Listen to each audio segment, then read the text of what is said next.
পর্যন্ত যে জুলাই সনদের বুঝে দেওয়া হয় না, যে জুলাই যে আশা, যে আকাঙ্ক্ষা, যে অঙ্গীকার, যে কমিটমেন্ট নিয়ে ইন্টারনেট ক্ষমতা বসেছেন তার সিটে ভোটা তারা বাস্তবায়ন করতে পারে না। আজকে কেন আমরা হচ্ছে কি খুলনা কেন বাইরে থাকেন? খুলনা বাইরে থেকে বলে হচ্ছে মতবিরোধ হয়, খুলনা বাইরে থাকে বলে হচ্ছে কি আজকে গণঅভ্যুত্থানের নেতৃত্বে হামলা হয়, খুলনা বাইরে থাকে বলে হচ্ছে কি আমরা যে সহযোগ করা চুলাই সহযোগ করা এখনো বিরত। আমরা বলতে চাই আপনি পুলিশ প্রশাসনকে সংস্কার করুন।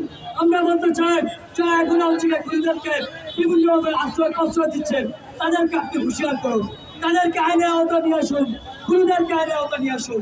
আমরা স্পষ্ট ভাষায় আজকে আবারও জুলাই সহযোগিতার পক্ষ থেকে করতে চাই ইন্টারিম আপনি যেই প্রত্যাশা নিয়ে যে অঙ্গীকার নিয়ে আপনি বসেছেন সেই অঙ্গীকার আপনি বাস্তবায়ন করুন। আপনি পুলিশদেরকে সংস্কার করুন।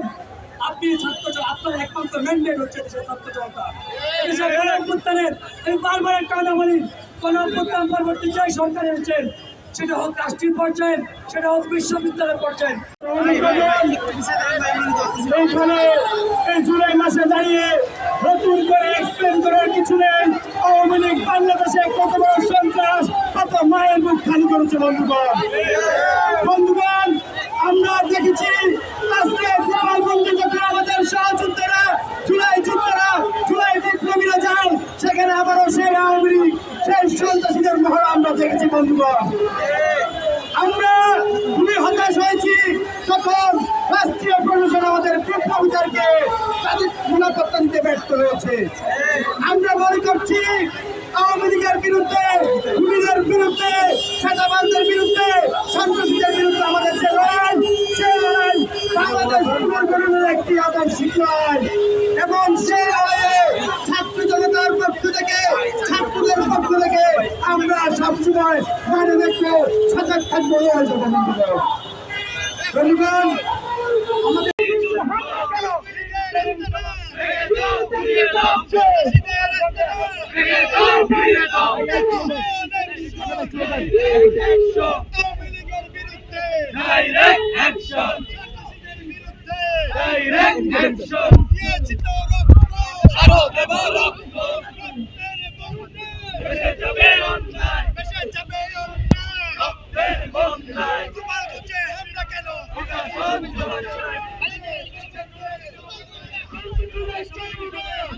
এই মুহূর্তে আমরা সরাসরি যুক্ত আছি একেবারে শাহবাগের গোল চত্বর থেকে, যেমনটি দেখানোর চেষ্টা করছে এই মুহূর্তে গোপালগঞ্জের এনসিপির পদযাত্রার উপরে হামলার প্রতিবাদের মতো আজকের এই শাহবাগ ব্লকেট করেছে বৈষম্য ছাত্র আন্দোলন সহ জুলাই গণঅভ্যুত্থানে যারা মূলত অংশ নিয়েছিলেন তারা সবাই মূলত একত্রিত হয়ে আজকের এই শাহবাগ ব্লকেট করেছে। সেই ব্লকেট থেকে আমরা যেমনটি দেখানোর চেষ্টা করছি দেখতেই পাচ্ছেন যে এই মুহূর্তে একেবারে শাহবাগ যে উত্তাল হয়ে পড়েছে এবং জুলাই যোদ্ধারা ছিলেন সবাই মূলত রাজপথে নেমে এসেছেন এবং তারা একে একে বক্তব্য দিচ্ছেন মূলত সেই যে হামলা হয়েছিল সেই হামলার প্রতিবাদে মূলত